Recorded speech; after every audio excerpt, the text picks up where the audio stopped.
Hi friends, welcome to my wonderful life. Sorry for the late video friends. இன்னுமே வந்துட்டு voice சரியாக வரல. So இதுவே ரொம்ப கேப் ஆகிடுச்சு. இன்னும் கேப் போட்டால் ரொம்ப டிஸ்டன்ஸ் ஆகிடும். ஸோ இன்றைக்கி ஒர்க்கை வந்து ரீஸ்டார்ட் பண்ணியாச்சு.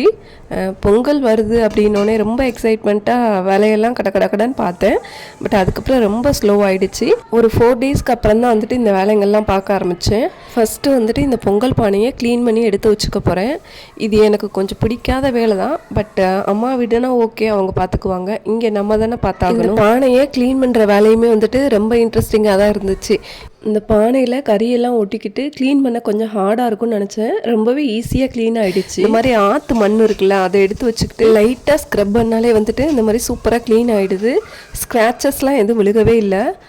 பானை வந்து புது பானை மாதிரி ஆயிடுச்சு. ஃபைனலாக வந்துட்டு இந்த கறியெல்லாம் போனதுக்கு அப்புறமேட்டி வந்துட்டு நான் பாத்திரம் கழுவுற வீனஸ் பொடியும் அதோட வந்துட்டு கொஞ்சமாக புளியும் வச்சுக்கிட்டேன். லெமன் இருந்தால் லெமன் வச்சுக்கலாம், புளி தேவையில்லை. லெமன் இல்லாதனால இன்றைக்கி வந்துட்டு நான் புளி எடுத்து அதுவும் சேர்த்து சும்மா லைட்டாக தேய்ச்சி விட்டானாலே போதும், சூப்பராக க்ளீன் ஆகிடுச்சு. ஸோ இதை நல்லா தண்ணி உணர விட்டு நம்ம ஒரு பெட்டியில் எடுத்து வச்சிடலாம்.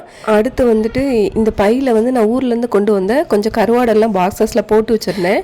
ஸோ பொங்கல் வந்ததுனால ஒரு 15 டேஸ் அந்த பையை நான் எடுக்கவே இல்லை. ஆல்ரெடி நல்ல ட்ரையான கருவாடு தான் அப்பா வாங்கி தந்தாங்க. பட் இருந்தாலுமே வந்துட்டு நம்ம அடிக்கடி இந்த மாதிரி செக் பண்ணி வெயிலில் வச்சு எடுத்துக்கிட்டோன்னா இன்னும் கொஞ்சம் நாளைக்கு நல்லாயிருக்கும். எங்கள் ஊரில் வந்துட்டு இந்த மாதிரி க்ளீன் பண்ண முடியாமல் குட்டி குட்டியாக இருக்கிற ப்ரான்ஸை வந்துட்டு கருவாடு ஆக்கிடுவாங்க. ஸோ இதை வந்து கூனிரால் அப்படின்னு சொல்லி விற்பாங்க. இது பொரிச்சு சாப்பிட அவ்வளோ டேஸ்ட்டாக இருக்கும். இது சால கருவாடு, குழம்பும் வைக்கலாம், பொரிக்கவும் செய்யலாம். நமக்கு வீட்டில் ஏதாவது பிடிக்காத குழம்பு வைக்கிற அன்றைக்கி வந்துட்டு நிறைய வெங்காயம் போட்டு இந்த கருவாடில் ஒரு 2 பீஸ் போட்டு ஃப்ரை பண்ணி சாப்பிட்டோன்னா 2 டைம்ஸ் சாப்பாடு வாங்கி சாப்பிட்லாம். அவ்வளோ டேஸ்ட்டாக இருக்கும். மிளகு வைக்கிற பாக்ஸில் வந்துட்டு மிளகுல ஒரு மாதிரி ஸ்மெல்லு வந்தது. ஸோ அதில் வந்து நல்லா இல்லாத மிளகை ஃபுல்லாக எடுத்துட்டு அதையும் இந்த மாதிரி வெயிலில் காய வச்சு எடுத்துக்கிட்டேன். பொங்கல் விட்ட மறுநாளே வந்துட்டு அந்த பிளேஸை ஃபுல்லாக மண்ணெல்லாம் அள்ளி வச்சுட்டு க்ளீன் பண்ணி விட்டுட்டேன். கரும்பு வந்து இந்த மாதிரி தோகையோடு உள்ளே எடுத்து வச்சுட்டேன். மாமாவுக்கு டைம் கிடைக்கிறப்ப கரும்பு ஜூஸ் கடையில் கொடுத்து ஜூஸ் ஆக்கிட்டு வர சொல்லலான்னு எடுத்து வச்சுருக்கேன். இந்த மாதிரி தோகையை எடுக்காமல் இருந்தால் ரொம்ப நாளைக்கு வந்துட்டு கரும்பு நல்லாயிருக்கும். இந்த பொங்கலுக்கு வைக்கிற மஞ்சக்கிழங்கு வந்துட்டு யாரும் வேஸ்ட் பண்ணிடாதீங்க. இந்த மாதிரி மண்ணெல்லாம் நல்லா தட்டி விட்டுட்டு சின்ன சின்ன பீசஸாக வந்து கட் பண்ணி வெயிலில் வந்துட்டு ஒரு 3 to 4 டேஸ் காய வச்சு எடுத்துட்டு மிக்சியில் கிரைண்ட் பண்ணோன்னா சூப்பரான மஞ்சள் பொடி ரெடி ஆயிரும். இது வந்து தேய்ச்சி குளிக்கிறதுக்கு ரொம்ப நல்லாயிருக்கும். இதோட ஸ்மெல்லு வந்துட்டு அவ்வளோ அழகாக இருக்கும். இதுக்கப்புறம் வீட்டில் வந்துட்டு மிளகு பொடி, சீரகப்பொடி இதெல்லாம் காலி ஆகிடுச்சு. இந்த மாதிரி பேனில் வந்துட்டு லேசாக வறுத்துட்டு இதை நைஸாக பொடி பண்ணி வச்சுக்கலாம். முடிஞ்ச வரைக்கும் இந்த மாதிரி மிளகு, சீரகம் இதெல்லாம் பொடி பேக்கெட் வாங்காமல் வீட்லேயே ரெடி பண்ணி யூஸ் பண்ணுங்கள். கடையில் இன்ஸ்டண்ட்டாக வாங்குகிற பொடியெல்லாம் வந்துட்டு எந்த அளவுக்கு பியூராக இருக்குன்னு தெரியலை. ஸோ முடிஞ்ச வரைக்கும் வந்துட்டு இந்த மாதிரி சின்ன சின்ன விஷயங்களை வந்துட்டு நம்ம வீட்லேயே வந்து ப்ரிப்பேர் பண்ணி வச்சுக்கிறது ரொம்ப நல்லது. மிக்சியில் கிரைண்ட் பண்ணதுமே வந்துட்டு பாக்ஸில் போட்டு வைக்காமல் இந்த மாதிரி பிளேட்டில் கொட்டி கொஞ்சமாக ஆற வச்சுட்டு அதுக்கப்புறமா இந்த மாதிரி பாக்ஸில் போட்டு வைக்கலாம்.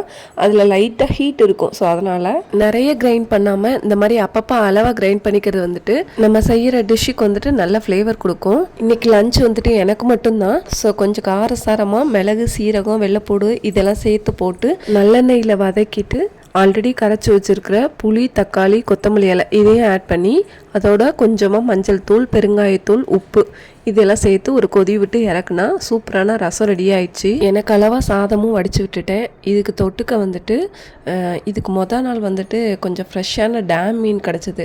ஃப்ரெஷ்ஷாக கிடச்சதுனால அதில் ஒரு 2 பீஸ் வந்துட்டு எடுத்து வச்சுருந்தேன். ஸோ அதையும் ஃப்ரை பண்ணிக்க போகிறேன். இந்த ஃபிஷ் ஃப்ரையில் வந்துட்டு மல்லித்தூள், மிளகாய்த்தூள், கரம் மசாலா தூள், ஃபைன் சாப் பண்ண கொத்தமல்லி இலை, கருவேப்பிலை, இஞ்சி பூண்டு பேஸ்ட்டு, தேவையான அளவு உப்பு, 1 ஸ்பூன் ஆயில் இதையெல்லாம் மிக்ஸ் பண்ணி வச்சுருக்கேன். டேம் மீன் வந்து இந்த மாதிரி மசாலா சேர்த்து பொரிக்கும் போது தான் நல்லாயிருக்கும். ஸோ சிம்பிள் அண்ட் சூப்பரான லஞ்ச் ரெடி ஆயிடுச்சு. சூடான சாதத்தில் நிறைய ரசம் விட்டு இந்த ஃபிஷ் ஃப்ரையும் வச்சு சாப்பிட்றதுக்கு அவ்வளோ டேஸ்ட்டாக இருந்தது. ஸோ ஃப்ரெண்ட்ஸ், வீடியோஸ் பார்த்த நிறைய பேர் வந்துட்டு ஃபோனில் கமெண்ட் பாக்ஸ்லன்னு சொல்லிட்டு நிறைய எனக்கு சஜஷன்ஸ் கொடுத்துருக்கீங்க. அவங்க எல்லாத்துக்கும் ஒரு பெரிய தேங்க்ஸ். சீக்கிரமே 1 by 1 சரி பண்ணிக்கிறேன் ஃப்ரெண்ட்ஸ். நான் கட் பண்ணி வச்சுருந்த பொங்கல் மஞ்சள் கிழங்கு நல்லாவே காஞ்சி அதை வந்துட்டு இந்த மாதிரி மிக்ஸி ஜாரில் போட்டு கிரைண்ட் பண்ணி எடுத்துக்கிட்டேன். இந்த பொடி வந்துட்டு கொஞ்சம் கொரப்பாக தான் இருக்கும், நைஸாலாம் இருக்காது. ஸோ ஆனால் தேய்ச்சி குளிக்கிறதுக்கு வந்துட்டு நல்லா அரோமாவோட இருக்கும். ஃப்ரெண்ட்ஸ், வீடியோஸ்லாம் பிடிச்சிருந்தது, யூஸ்ஃபுல்லாக இருந்ததுன்னா சேனல் தொடர்ந்து பாருங்கள். உங்கள் ஃப்ரெண்ட்ஸ் அண்ட் ஃபேமிலிக்கும் வீடியோஸை ஷேர் பண்ணி விடுங்க. மறக்காமல் மை ஒண்டர்ஃபுல் லைஃப் அப்படிங்கிற என் சேனலை சப்ஸ்கிரைப் பண்ணிக்கோங்க ஃப்ரெண்ட்ஸ். நன்றி. வாழ்க வளமுடன்.